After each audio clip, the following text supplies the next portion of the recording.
ऐसा भी हो सकता है कि आप शायद गवर्नमेंट जॉब के लिए सेलेक्ट हो ही ना पाओ। संभव है ना? मैं क्या यहाँ खड़े हो झूठ बोलूं कि आप सबकी नौकरी लग जाएगी, आप लोग इस पर पॉसिबल नहीं है ना। शायद लग जाए सबकी, आप सब होनहार होंगे तो सबकी जॉब भी लग जाए, लेकिन ऐसा भी तो हो सकता है भाई शायद हम लोग गवर्नमेंट जॉब में सेलेक्ट ना हो, इससे हम लोग जीवन तो खत्म नहीं होता। एक भाई ने बीच में खड़े होकर बड़ा अच्छा लगा, उसने बोला कि मैं पढ़ता नहीं हूँ, मैं सिंगर हूँ। तो जिंदगी जीनी भी है, प्रेशर क्रिएट नहीं करना दिमाग पे। तो जिसे कोई भी स्थिति है, आप लोग अपनी मेहनत पे ध्यान दो कि भाई मुझे मेहनत करनी है, मैंने ये डिजाइन किया है, ये एग्जाम है, इसका सिलेबस ये है, मेरी चीजें क्या सच में तैयार करने के लिए मैं वो वक्त देता हूं जो देना जरूरी है। सच बताना, जब आप लोग रात को आराम की स्थिति में पहुंचते होंगे, और सच ही बताना मतलब खुद को ग्रेट बनाने की कोशिश नहीं करनी। आप में से कोई भी विचार करता है कि मैंने दिन में आज क्या किया? कितने लोग करते हैं? हाथ उठाएं जो रात को सच में विचार करते हो कि मैंने आज सच में क्या किया। अब ऐसा तो 100% सच लोग हाथ उठा रहे होंगे, कुछ लोगों ने हाथ उठाए। तो क्या ये सच में जरूरी नहीं है कि आप अपने पूरे दिन को जो आप बिता चुके हैं उसके बारे में एक बार विचार करें कि जो मैं सोच रहा था मैंने उसके लिए आज काम किया या नहीं किया? सोचना चाहिए। और मेरे दोस्त, जिस दिन सोच करके तुमको ये बैड फीलिंग आएगी कि हाँ सच में मुझे गवर्नमेंट जॉब में सेलेक्ट होना था और उसके लिए मैंने आज का दिन उसी तैयारी में बिताया है, ये फील आने लगेगा तो आप तैयार हैं।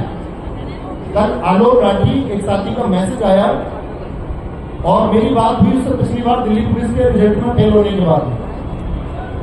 उसने बोला कि तुम तो ये कह रहे थे कि सब कुछ कर लिया तो सिलेक्शन हो जाएगा। मैंने कहा भाई सिलेक्शन के लिए मैंने कभी नहीं बोला।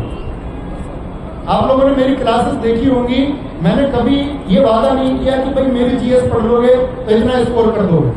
मैंने ये कहा है हमेशा कि आप यहां से पढ़ते हैं और अगर पूरी तरह से उसको तैयार करते हैं, मैं वादा करता हूं दुनिया में कोई आपकी टक्कर नहीं ले सकता।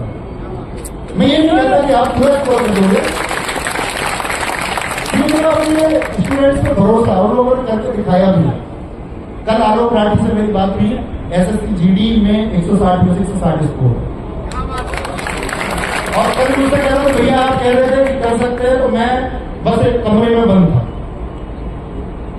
और जब से दिल्ली पुलिस में सफल हुआ तब से इस एग्जाम के लिए पढ़ रहा था। और कल स्टूडियो में आएगा तो आपको अपनी सारी स्ट्रेटेजी बताई कर परसों जब भी आएगा बुलाया गया। तो छत पे जैसे तुम बोला कि मैंने खुद को कमरे में अकेला कर लिया। अकेले का मतलब क्या है कि आप जो करना चाहते हो उस लाइफ को जीते भी हो या नहीं। क्या सच में तुम कैपेबल हो वो नौकरी लेने के? हम कह रहे हैं कि हम अपनी मुस्कुराते पिता या मुस्कुराती माँ के चेहरे के लिए सफल होना चाहते हो। तुमको दुनिया के, अगर मैं बात करूं मुस्कुराती माँ और हमको अपने मुस्कुराते पिता का चेहरा देखना है, तो किसी की बेटी जो है या हमारी जो बहन है उसका भी सम्मान बनता है कि नहीं बनता? तो झांकने का क्या मतलब होता है? लड़की बोल के झांकते हो। खुद को भाई बेहतर बनाना है। एक सिपाही, इंस्पेक्टर, आईएएस, पीसीएस, उद्योगपति, नेता बनने से कुछ नहीं होगा। इस देश में नेताओं ने खुदकुशी की है, सफल आईएएस आईपीएस लोगों ने, सफल उद्यमियों ने। इसका कोई अर्थ नहीं है। अगर खुद को बेहतर नहीं बना पा रहे हो ना तो फिर उस सफलता का कोई अर्थ नहीं। तो पोटेंशियल तुम्हारे अंदर होना चाहिए। मेरी गर्दन नहीं घूमेगी मतलब नहीं घूमे। और दुनिया में ऐसी कोई ताकत नहीं बनी, ये महाराणा प्रताप जी ने आपको सिखाया कि मैं अगर गर्दन नहीं घुमाऊंगा तो नहीं घुमाऊंगा, मैं पीछे नहीं हटूंगा तो नहीं हटूंगा। मेरी गर्दन तुम काट के ले जा सकते हो लेकिन गर्दन मेरी तुम घुमा नहीं सकते। लोग परेशान हो रहे हैं। मोहल्ले में किसी ने बताया कि मैं लाइब्रेरी में जाता हूँ और उनकी चर्चा दरअसल में लाइब्रेरी का पूरा दिन तैयारी में नहीं गुजरा। उसका दिन गुजरा तेरा मॉक में कितना स्कोर है, मेरा मॉक में कितना स्कोर है, पिछले मॉक में कितना था, अगले मॉक में कितना होगा। दूसरे के स्कोर से नहीं करना, दूसरे को अपने साथ बढ़ाओ। अगर तुम्हारे अंदर ताकत है ना उसको भी तैयारी करो। गलत तरीके से नहीं कि ये नीचे हो जाए, इसको मिसगाइड कर दूं मैं। महाराणा प्रताप जी का एक अनसुना किस्सा मैं आपको सुनाता हूं कि महाराणा प्रताप जी जब हल्दी घाटी का युद्ध है 1576 से पहले, इसके 10 दिन पहले की बात है, बहुत कम लोगों ने सुनी होगी, तो लोगों ने मानसिंह की खबर दे दी महाराणा प्रताप को कि जी मानसिंह निहत्ता है और रैकी करने आया है, कुछ स्थितियों का पता लगाने आया है। आप सब जानते हैं कि महाराणा प्रताप जी का मैसेज सिर्फ वीरता का मैसेज नहीं है। महाराणा प्रताप जी ने इस देश को मैसेज दिया है कि आपको हर वर्ग के व्यक्ति को अपने साथ लेना होगा। उनके साथ भील, राजा, हर जाति, हर धर्म का व्यक्ति है। आप लोग जातियों में, धर्मों में बटे हुए हो, करनी है हमको पढ़ाई है, हम खुद को बांटे हुए हैं कहां पर, जाति, धर्म, इन चीजों पर हमारा डिस्कशन होता है, डिबेट होती है। महाराणा प्रताप जी ने मैसेज दिया कि मेरे साथ भील से लेकर के हर वर्ग का व्यक्ति है। तो लोग कहते हैं कि मानसिंह आज निहत्ता है, इसको बाहर देते हैं, इसको गिरा देते हैं। उनका नहीं, निहत्ते को नहीं मारे, जिसके पास शक्ति नहीं है उसको नहीं मारे। कल हल्दी घाटी के युद्ध में लड़ेंगे और कहते महाराणा प्रताप जी के पास, आप लोगों को पता होना चाहिए, हमेशा 2 तलवारें थी कि कभी कोई व्यक्ति निहत्ता हो जाए तो उसको भी तलवार दे देगा। ये पोटेंशियल। आप अगर इस बात से खुश हो रहे हैं ना, आपके जो दोस्त है वो पढ़ाई में कमजोर हो रहा नहीं, उसको भी तलवार देंगे। तो वीर वो है, अगर मैं कहूं उत्साह उसके अंदर है जो अपने परिवार को शारीरिक, सामाजिक और आर्थिक मजबूती दे सकता है। आपका परिवार सुरक्षित कब होगा? जब आप आर्थिक रूप से मजबूत हो, जब आप शारीरिक रूप से मजबूत हो। एक भाई ने भी बीच में बोला था इधर कि जी आपने एक सवाल उठा, बड़ा मैंने देखा कई बार कमेंट्स में, बहुत पढ़ता हूं, उसमें लिखा हुआ था कि आपने दिलीप घोष की जो मेरिट है वो अंकित भाटी सर आपने इतनी बता दी तो हम फिजिकल के लिए नहीं गए। सुनी थी आपने भी ये बात? सुनी हो?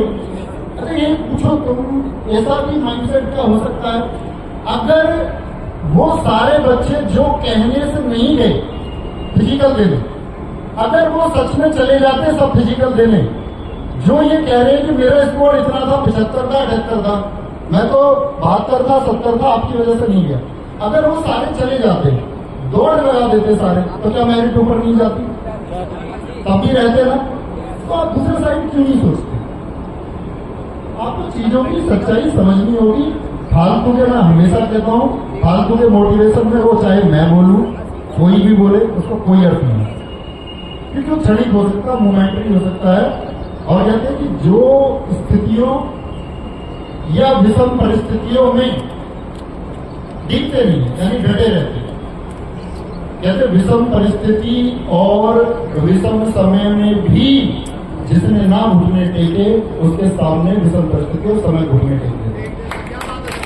तो परिश्रम सबका करना है जैसा पोटेंशियल है, नहीं है किसी और फील्ड के लिए बने हो तो दिखावे में जीना है कि वे किसी और को सिद्ध करने के लिए पढ़ रहे हैं, पापा भेज रहे हैं लाइब्रेरी, या मम्मी भेज रही है लाइब्रेरी, या भाई भेज रहे हैं, भाई फिर विद्रोही करना पड़ेगा। हो सकता है आप प्राइवेट सेक्टर में अच्छा कर दो।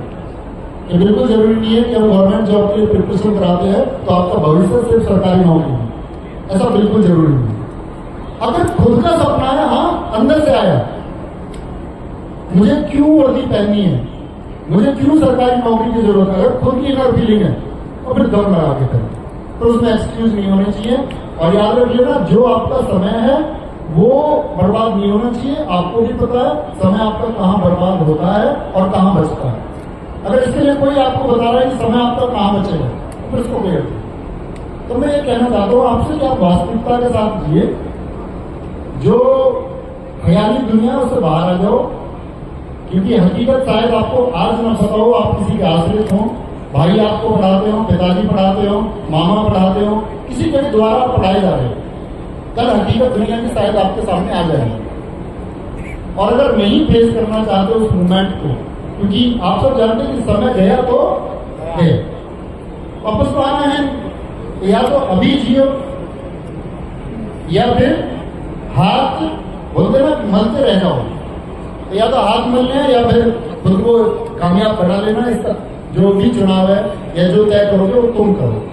तो बस एक छोटा सवाल है मेरा, बिना किसी शोर शराबे का जवाब देना कि कर जाओगे ना?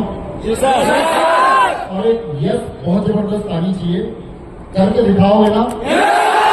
तो कर करके दिखाना है और सफल हो जाना है। चैलेंजिंग। नमस्ते।